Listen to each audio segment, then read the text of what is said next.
Hello learners, welcome to our live program. Today we are going to discuss about Psychology chapter number 6 at secondary level.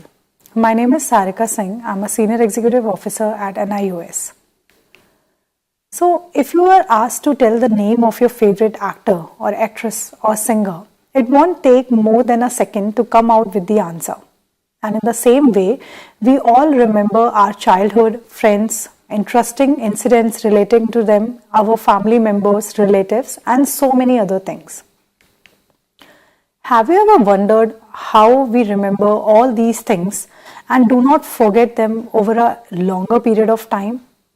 All this is possible because of memory. The human memory has an immense potential. You must be knowing that before the Vedas were scripted, the oral tradition existed, which means that the immense wealth of knowledge was passed on from one generation to another by the oral tradition which we used to have. This was totally dependent on our memory. The memory is crucial in our life because it helps us to build the bridges in the flow of experiences and allows us to have a sense of continuity. In the lesson, we will study about this dynamic system which we'll call memory. After studying this particular lesson, you will be able to explain the nature of the memory, differentiate between the stages of memory, describe forgetting, and also list some of the strategies for enhancing the memory. So let's discuss about memory and forgetting. The psychologists consider the memory and learning to be different process, though both are very closely related. While learning refers to the acquisition of new behaviors, through experience, memory refers to the process of strong the outcomes of learning in the form of information that can be retrieved when required.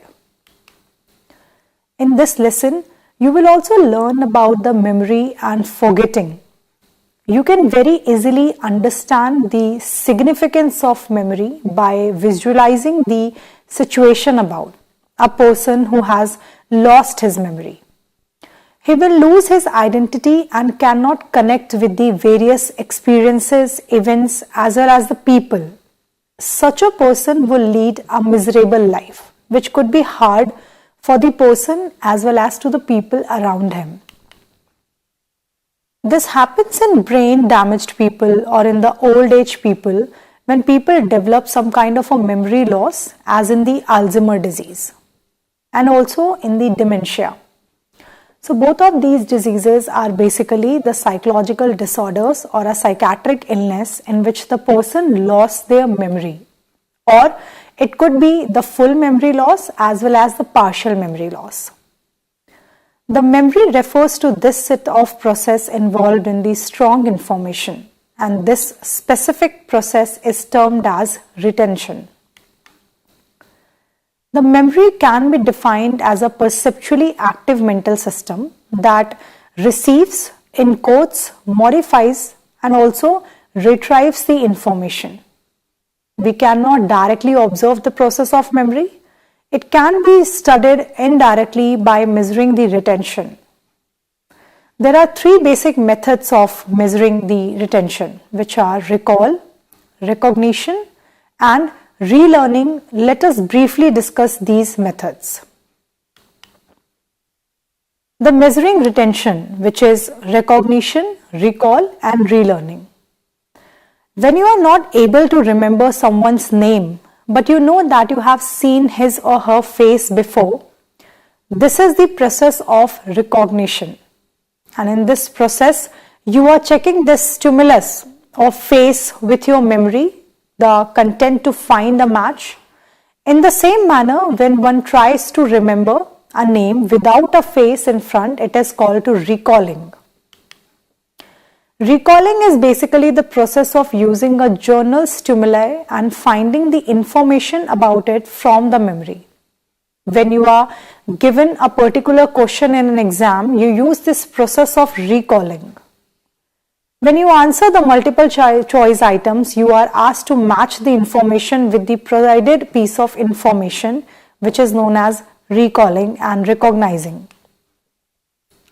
Now you have to identify and match it with the information which is already stored in your memory. Recognition is easier than recall. The relearning is the method of learning the material another time, and it usually takes lesser time than the original learning. The psychologists have discovered that there are different stages of memory, and it is not single or unitary system. It has more than one distinct system. In other words, there are more than one type of memory according to the most of the acceptable model of memory. There are three major systems of memory, which is known as sensory memory, short-term memory, which is also known as STM, and the long-term memory, which is LTM.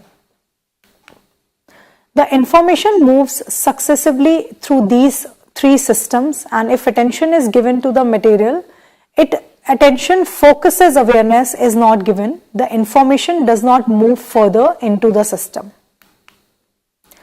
A clear visual image of any object will last in sensory memory for about half a second after the stimulus is removed. The sensory memory holds representation of sensory input for a very brief period of time, depending upon the modality involved. There are different sensory registers for each of the senses. Now moving on to our short-term memory. Look up for a moment and not what attracts your visual attention. Try to identify the sounds and sensations that you are experiencing now. What you have identified is the content of the short-term memory or STM. It holds relatively small amount of information for brief periods of time, usually around 30 seconds or less. And this is the memory system we use when we look up to the phone number and dial it. If we are connected on the first instances, the telephone number is forgotten. However, if we get the line engaged for some time, we keep on dialing the number, and through repeated dialing rehearsals of the telephone number, we push it to the long-term memory storage. So this is how, while practicing about a certain task, we put our memory from the short-term memory to the longer-term memory.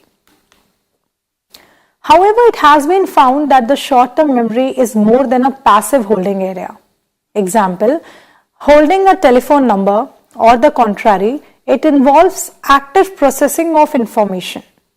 This finding has led the psychologist to use the term working memory.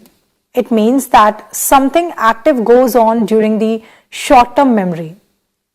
Attempt activity 1 to understand the work of STM in your particular given chapter. It would help you to understand the short-term memory more easily. The short-term memory has a limited capacity also, that it holds the information.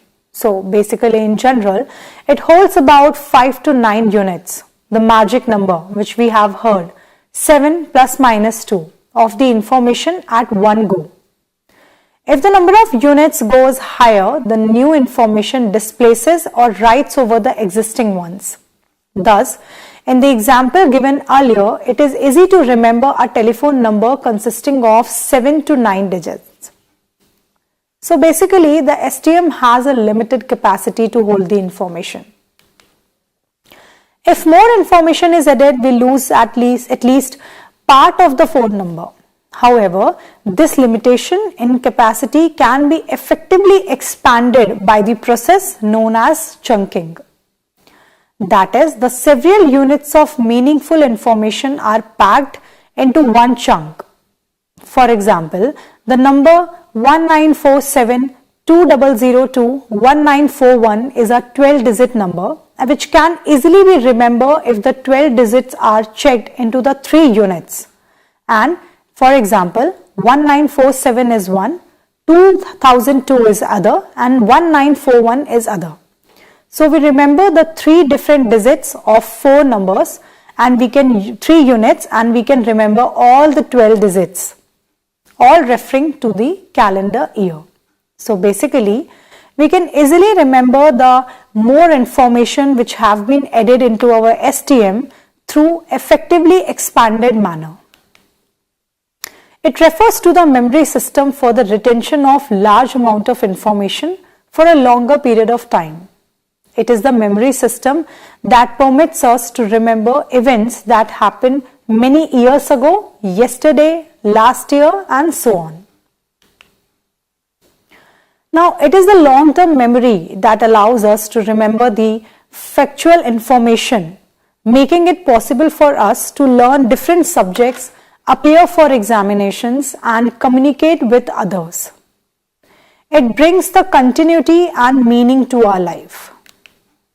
When we pay attention to a piece of information and engage in an activity rehearsal, the material is stored in the long-term memory.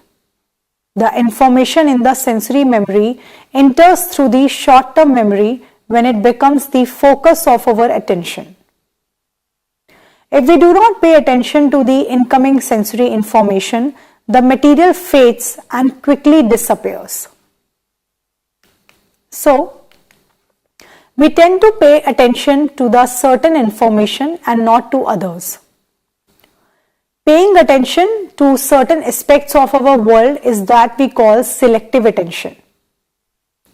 The information from the STM, which is short-term memory, is often rehearsed by us. And thus, this rehearsal helps the transfer of that information from STM to LTM. So, we discussed that when we pay attention to the piece of information in which we are engaged in the active rehearsal, the material is basically stored from STM to LTM, and thus we are able to understand that particular information, learn it, memorize it, and we can use it in our later life. The information in the sensory memory helps us to enter the short-term memory when it becomes the focus of our attention. And if we do not pay attention to the incoming sensory information, the material fades away and quickly disappears. Thus, we tend to pay the attention to a certain information and not the other. Paying attention to a certain aspects of our world is called the selective attention, and the information from the STM is often rehearsed by us. This rehearsal helps us to transfer of that information from STM to LTM. When we pay attention, in the recent years, psychologists have conceptualized memory and into 4 types as are given below. It is under the topic the types of memories. The semantic memory, which has the deal with the knowledge, meaning, and generalized experiences, and whatever we remember from the books and information about the events and the meanings of words are included in this. The episodic memory, and it refers to the experiences which are personal to an individual who you do so many things in a day, and they are unique experiences that you face. The memory of such experiences is accessible by you only because it is episodic and they are the part of our episodic memory. The procedural memory deals with the memory for the action or ways of doing certain things or performing certain activities also. And the last one is in the type of memory is the meta memory. It is a memory for you. For our memory, we not only remember things but also remember that we can remember certain things in the understanding way. So people may be good or poor in understanding their own memories. It is the meta memory because we are not able to understand or remember all the things. So now you not only remember things but also remember that we can remember in the form of anything like in a dream or something. So it is known as meta memory. Let's take a small break and then from here we can continue with the different aspects of memory.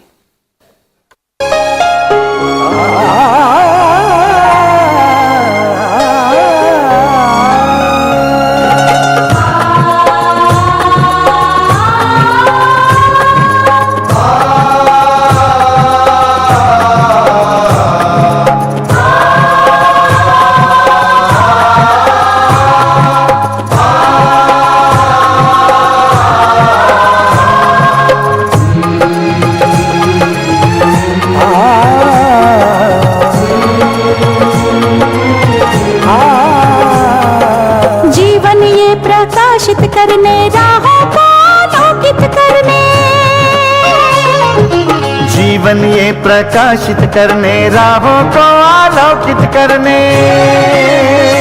हम अपना दीपक स्वयं बने, हम अपना रास्ता स्वयं चुने। हम अपना दीपक स्वयं बने, हम अपना रास्ता स्वयं चुने। जीवन ये प्रकाशित करने, राहों को आलोकित करने।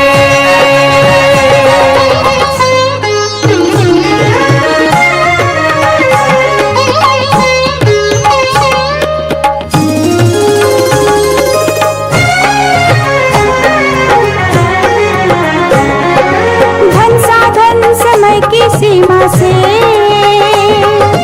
विद्यालय जो मुक्त हो,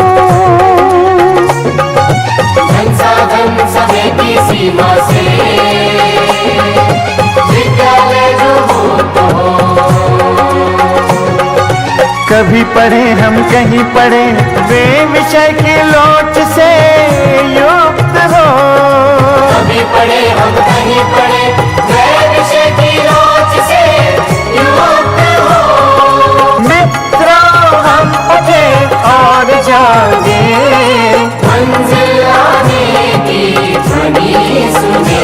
हम अपना दीपक स्वयं बने, हम अपना रास्ता स्वयं चुने।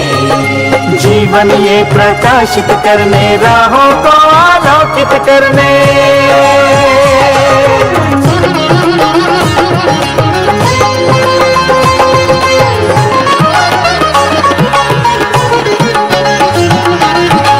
राष्ट्रीय मुक्त विद्यालय का है द्वार खुला सबकी खातिर। शिक्षा परीक्षा का अवसर एक बार ही क्यों मिलता फिर। शिक्षा परीक्षा का अवसर एक बार ही क्यों मिलता फिर। दुनिया में इसके केंद्र बात, कोई मन चाहा केंद्र चुने। हम अपना दीपक स्वयं बने, हम अपना रास्ता स्वयं चुने। कोई मन चाहा केंद्र चुने।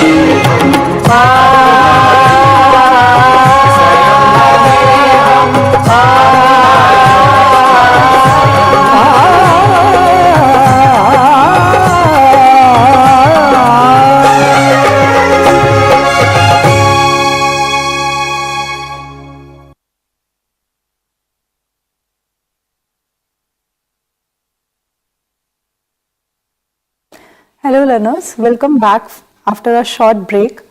We were discussing about short-term memories and long-term memories and how it impacts us. Now look up for a moment and note what attracts your visual attention.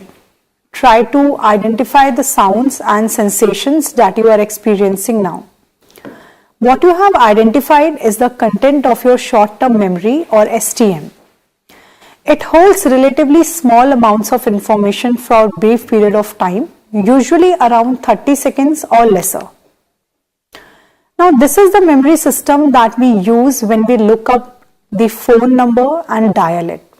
If we are connected on the first instances, the telephone number is forgotten. However, if we get the line engaged for some time, we keep on dialing the number, and through the repeated dialing rehearsals of the telephone number, we push it to the long-term memory storage. However, it has been found that the short-term memory storage is more than a passive holding area. So basically, holding a telephone number. On the contrary, it involves the active processing of information as well. Now this finding has led the psychologists to use the term working memory. It means that something active goes on during the short-term memory, and basically it helps us to understand how we are taking the understanding of some sort of a memory in our mind.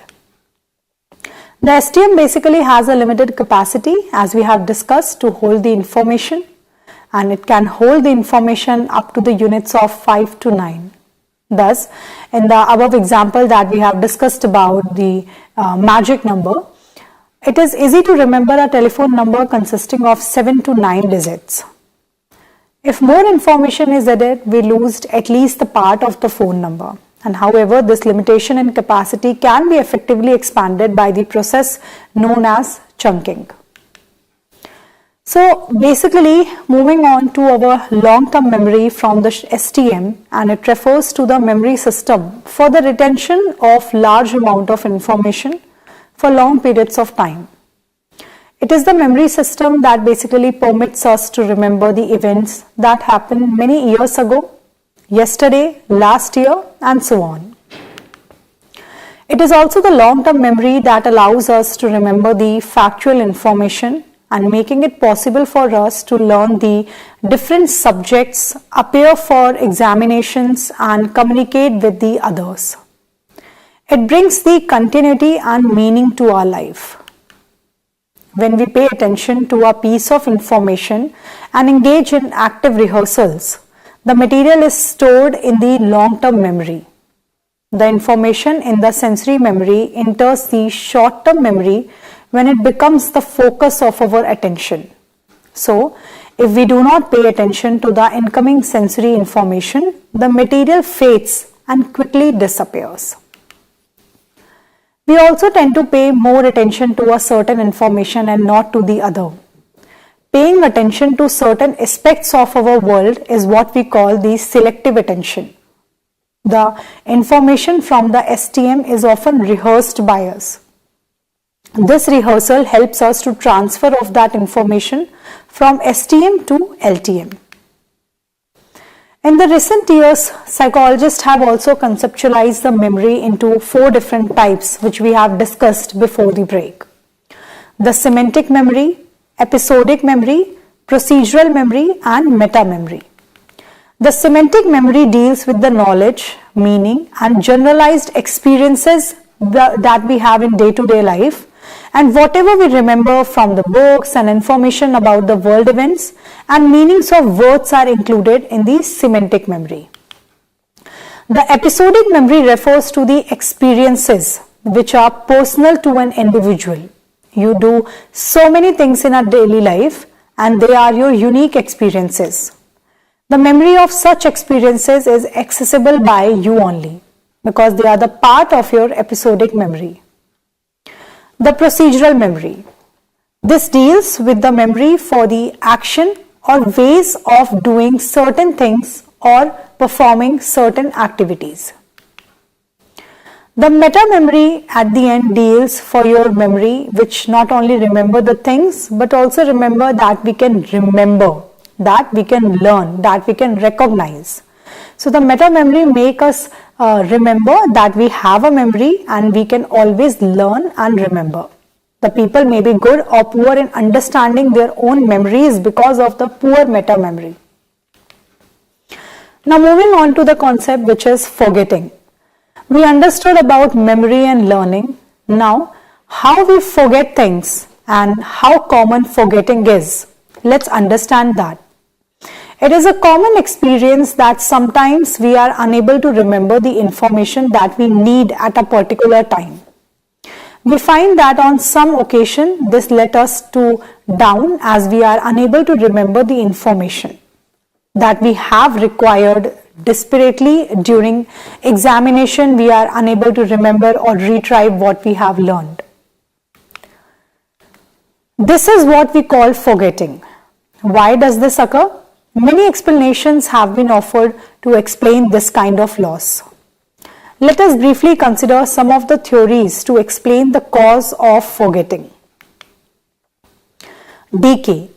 Some psychologists think that it is due to the gradual fading of memory, traces or decay that happens within the lapse of time. So basically this does not explain why certain memories fade forever while the other seems to be well preserved. Passing of time cannot therefore be considered as the main cause of forgetting. Interference. A more useful explanation is found in the view called interference theory.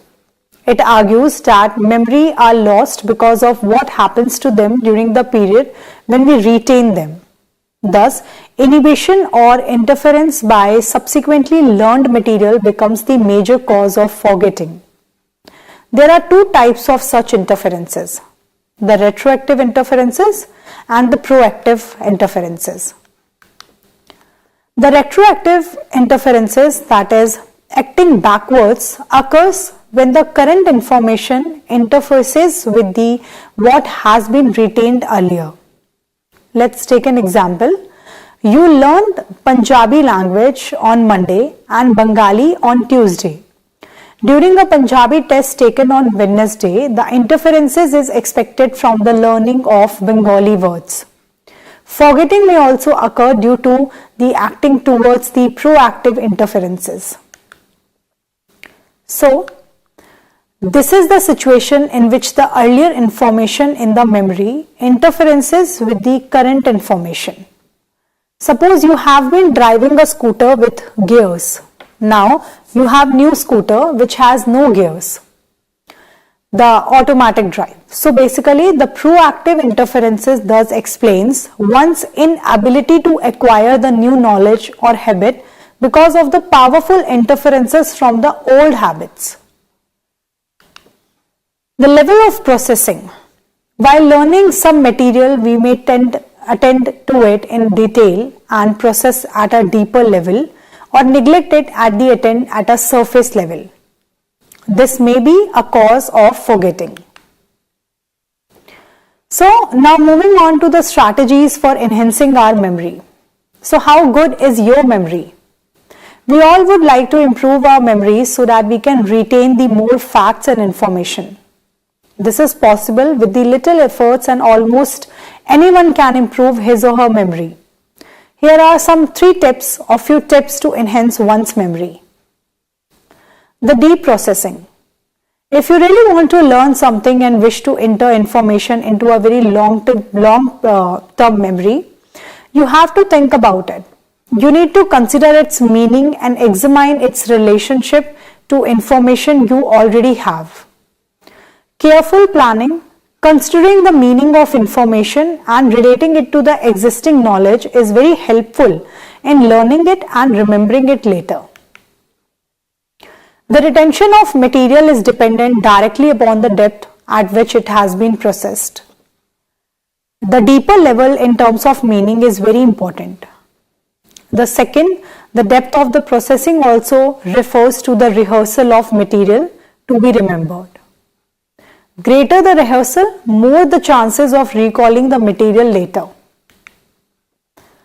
Attending carefully. If you want to learn something well and ensure its retention in long term, you also need to have put in conscious efforts to attend it carefully. Also try to minimize the interferences. If you have learned that interferences is a major cause of forgetting, you should try to reduce it as much as possible. Minimizing your interferences.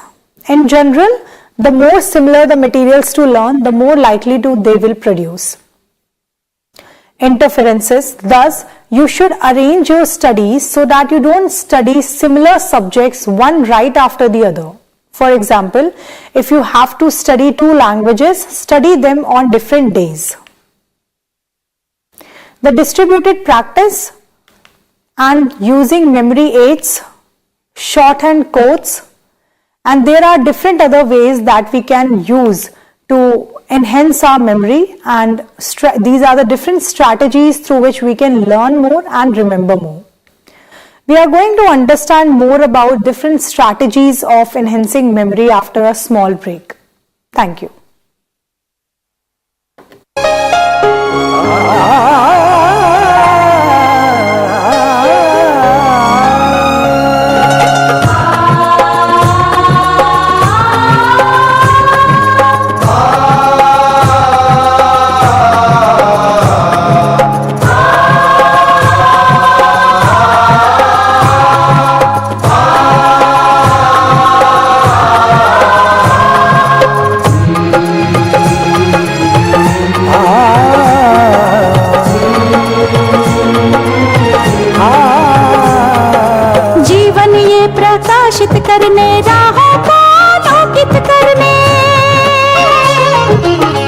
जीवन ये प्रकाशित करने, राहों को आलोकित करने। हम अपना दीपक स्वयं बने, हम अपना रास्ता स्वयं चुने। अपना दीपक स्वयं बने, हम अपना रास्ता स्वयं चुने। जीवन ये प्रकाशित करने, राहों को आलोकित करने।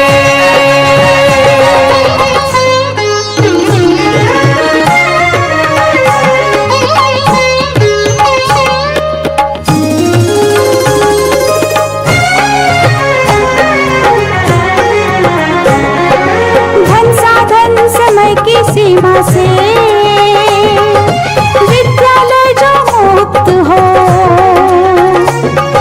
धन साधन समय की सीमा से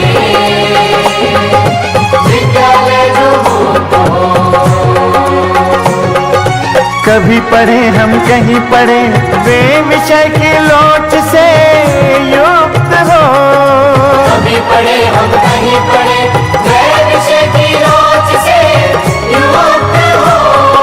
मित्रों हम उठे और जागे, मंजिल आने की ध्वनि सुने।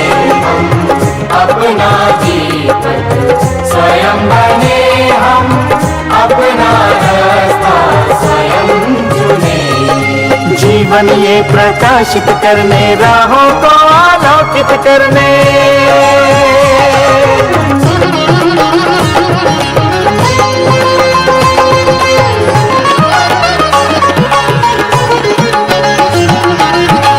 राष्ट्रीय मुक्त विद्यालय का है द्वार खुला सबकी खातिर। शिक्षा परीक्षा का अवसर एक बार ही क्यों मिलता फिर। शिक्षा परीक्षा का अवसर एक बार ही क्यों मिलता फिर। दुनिया में इसके केंद्र बात, कोई मन चाहा केंद्र चुने। हम अपना दीपक स्वयं बने, हम अपना रास्ता स्वयं चुने। कोई मन चाहा केंद्र चुने।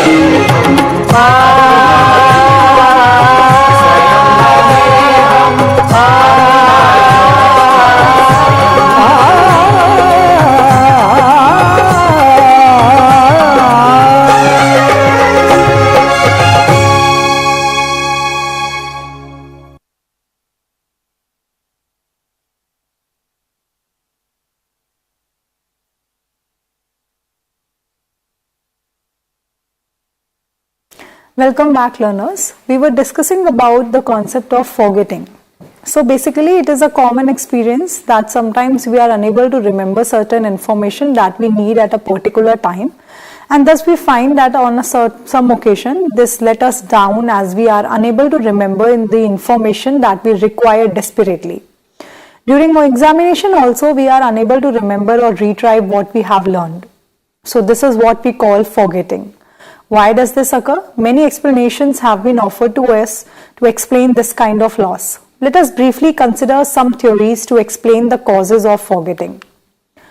Some psychologists think that it is due to the gradual fading of memory, traces or decay that happens with the lapse of time. This does not explain the why certain memories fade forever while others seems to be well preserved. Passing of time cannot therefore be considered as the main cause of forgetting. A more useful explanation is found in the view called interference theory. It argues that the memories are lost because of what happens to them during the period when we retain them. Thus, inhibition or interference by subsequently learned material becomes the major cause of forgetting. There are two types of such interferences, the retroactive interference and the proactive interference.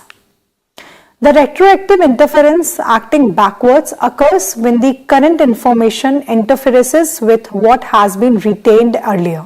For example, You learn Punjabi language on Monday and Bengali on Tuesday. During a Punjabi test taken on a Wednesday, interferences is expected from the learning of Bengali words. Forgetting may also occur due to the acting forward's proactive interferences. This is a situation in which the earlier information, in which the memory interferences with the current information.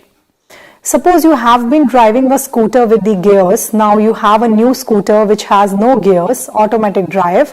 The proactive interferences thus explains one's inability to acquire the new knowledge or habit because of the powerful interferences from the old habits. The level of processing. While learning some material, we may attend to it in the detail and process at a deeper level, or neglect it and attend at a surface level. This may be the cause of forgetting. How good is your memory? We all would like to improve our memory so that we can retain more facts and information. This is possible with the little efforts, and almost anyone can improve his or her memory. Here are some different steps about that. The retention of material is dependent directly upon the depth at which it has been processed. The deeper level in the terms of meaning is very important. Second, the depth of the processing also refers to the rehearsal of material to be remembered. Greater the rehearsal, more the chances of recalling the material later. Attending carefully. If you want to learn something well, ensure its retention in long-term memory. You have put in conscious efforts to attend to it carefully. Minimize the interferences. You have learned that the interference is a major cause of forgetting, and you should try to reduce it as much as possible. Minimize interferences. In general, the more similar the materials to be learned, the more likely they will produce interferences. Thus, you should arrange your studies so that you don't study similar subjects, one right after the other. For example, if you have to study 2 languages, study them on different days. Distributed practice. While learning some material, it is beneficial to learn it using the distributed practice in which there is a gap between trials. Take rest after a period of study. If the chapter is lengthy, divide it into 2 or different parts and learn a major part in one go. After mastering the one part, then go to the second, and so on. Do not try to cram all the information you want to memorize at once. Using memory aids. The people use various cues, indicators, the sign and connects to the events. This often facilitates remembering. You can use the visual imagery to remember the objects and places. For example, if you visit a new place, you can remember the location by remembering the several associated objects and places. The shorthand codes. You can develop your own shorthand codes to memorize the long list of items. You can use the first letter of each word or item and construct a unique word.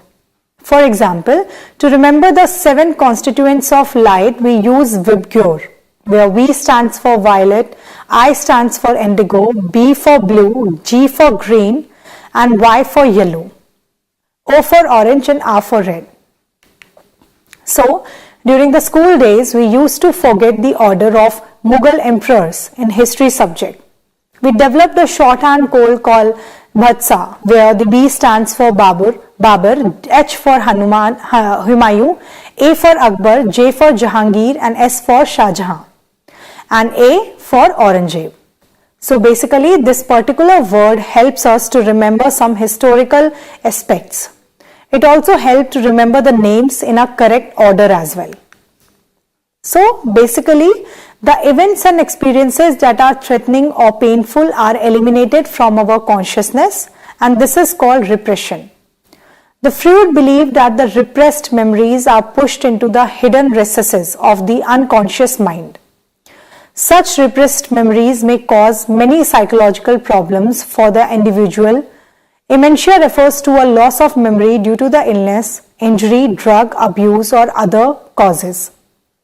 So basically, if we are not able to remember, and if we are not able to remember what we have learned, it might be possible that we are suffering from dementia or a memory loss.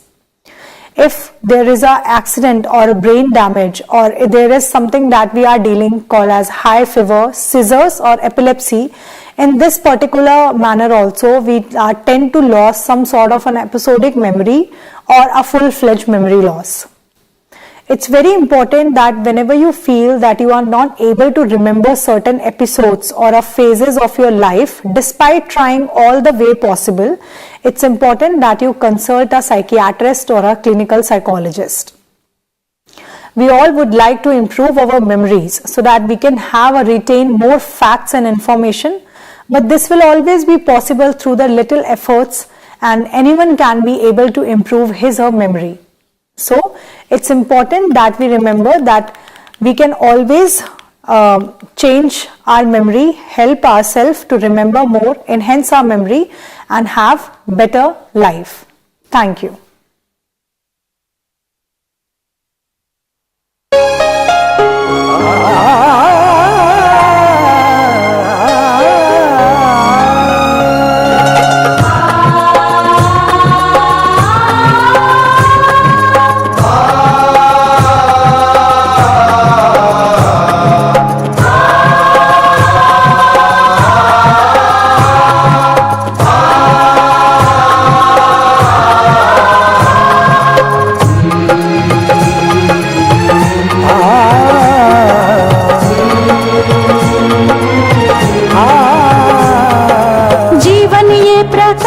करने राहों को आलोकित करने,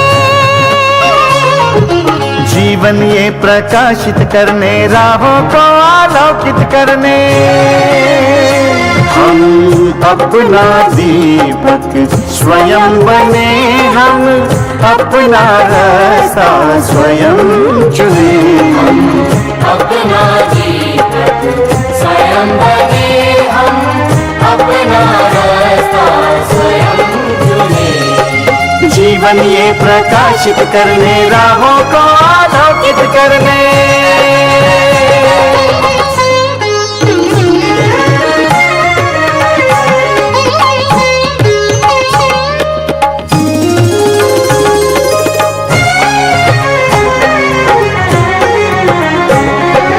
धन साधन समय की सीमा से विद्यालय जो मुक्त हो, धन साधन समय की सीमा से विद्यालय जो मुक्त हो। कभी पढ़े हम कहीं पढ़े वे विषय की लोच से युक्त हो, कभी पढ़े हम कहीं पढ़े वे विषय की लोच से युक्त हो। मित्रों हम उठे और जागे, मंजिल आने की ध्वनि सुने, हम अपना दीपक स्वयं बने, हम अपना रास्ता स्वयं चुने।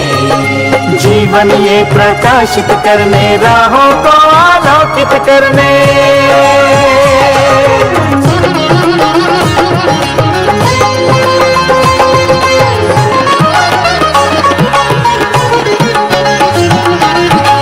राष्ट्रीय मुक्त विद्यालय का है द्वार खुला सबकी खातिर। शिक्षा परीक्षा का अवसर एक बार ही क्यों मिलता फिर शिक्षा परीक्षा का अवसर एक बार ही क्यों मिलता फिर दुनिया में इसके केंद्र